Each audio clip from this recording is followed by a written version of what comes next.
அல்ல ஸ்ரீதேவி கர்மாரி அம்பாளுடைய திருப்பாத கமலங்களை வணங்கி கருணையே உருவான கர்மாரி தேவியினுடைய உன்னதமான திவ்யமான இந்த அலங்கார உற்சவம் 5வது வருடாந்த அகவையிலே காலடி எடுத்து வைத்திருக்கும் இவ்வேளையிலே துர்முகி ஆண்டு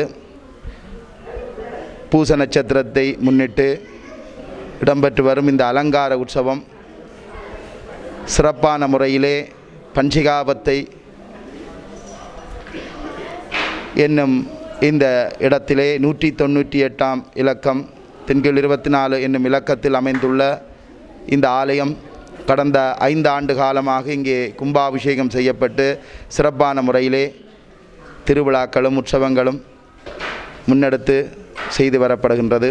அந்த வகையிலே அம்பாளுடைய திருவருள் எல்லா அடியார்களுக்கும் கிடைக்க வேண்டும், யாம் பெற்ற இன்பம் பெருக இவ்வையகம் என்னும் கூற்றிற்கிணங்க ஒவ்வொரு உற்சவங்களும் இங்கே சிறப்பான முறையில் இடம்பெற்று வருகின்றது. நாளைய தினம் இங்கே எல்லாம் வல்ல கர்மாரி தேவி அம்பாளுடைய ரத உற்சவமாகும். நாளைய தினம் மாலை 4 மணி அளவிலே அம்பாள் ரதத்திலே ஆரோகித்து எல்லா விதமான அடியார்களுக்கும் அருள் காட்சி புரிவார். அது மட்டுமின்றி இன்றைய பௌர்ணமி தினத்திலே ஆலயத்திலே சுமங்கலிகளால் சிறப்பான முறையிலே திருவிளக்கு பூஜை இடம்பெற்று கொண்டிருக்கின்றது.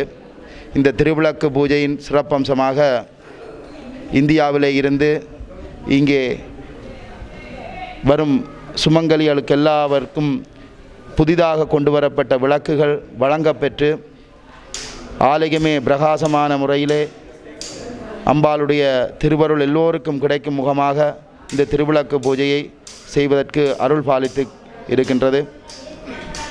அடியார்கள் அனைவரும் அம்பாளுடைய திருவருளை பெற்றுய வேணும், எல்லாம் வல்ல கர்மாரி தேவியினுடைய அனுகிரகம் எல்லோருக்கும் கிடைக்க வேண்டும் என்று தருணத்திலே பிரார்த்தனை பண்ணி நாளைய தினம் ரத உற்சவம், நாளைய மறுதினம் இங்கே பால்குடத்துடன் தீர்த்தோற்சவங்களும் இடம்பெற்று பின்பு பூங்காவனம் பைரவமடை என இந்த திருவிழாக்கள் நிறைவேறும் என்பதை அறியத்தந்து அனைத்து அடியார்களும் இவ்வாலயத்துக்கு வந்து அம்பாளுடைய திருவருளை பெற்று யோவனம் என்று கேட்டுக்கொண்டு லங்காஸ்ரீ இணையதளம் ஊடாக இந்த சமய ஆன்மீக நிகழ்வுகள் எல்லாவற்றையும் பார்த்து கொண்டிருக்கும் அனைத்து அடியார்கள் மற்றும் இந்துக்கள் அனைவருக்கும் லங்காஸ்ரீ இணையதளத்திற்கும் நன்றி கூறி இவருடைய சேவை, இந்த மகத்தான சேவை தொடர வேண்டும் என்ற அம்பாளை பிரார்த்தனை பண்ணி ஆசி கூறி விடைபெறுகின்றேன்.